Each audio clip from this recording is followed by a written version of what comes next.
বদলে গেছে বাজার করার ধরন। ঘরে বসেই বাজার করার সুবিধা দিচ্ছে অনেক কোম্পানি।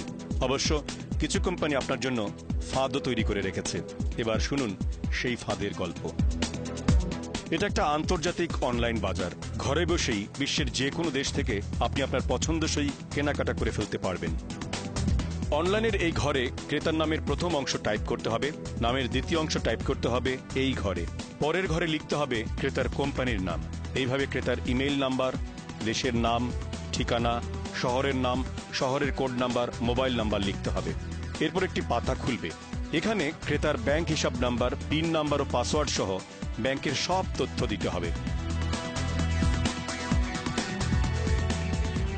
এই প্রক্রিয়ায় কোনো ক্রেতা তার ক্রেডিট কার্ড দিয়ে যে কোনো কিছু কিনতে পারবেন।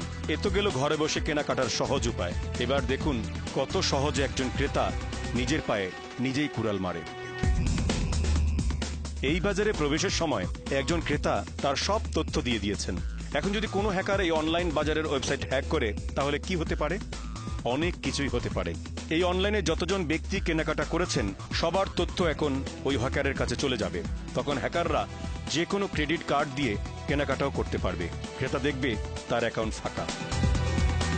মানে আপনি ক্রেডিট কার্ড দিয়ে কোনো কিছু কেনার সময় আপনি ক্রেডিট কার্ড নাম্বারটা দিয়ে দিয়েছেন, একটা সিসিভি থাকে ওইটা দিয়ে দিয়েছেন, আর পিন নাম্বার বা আপনার নামটা সব কিছু দিয়ে দিয়েছেন।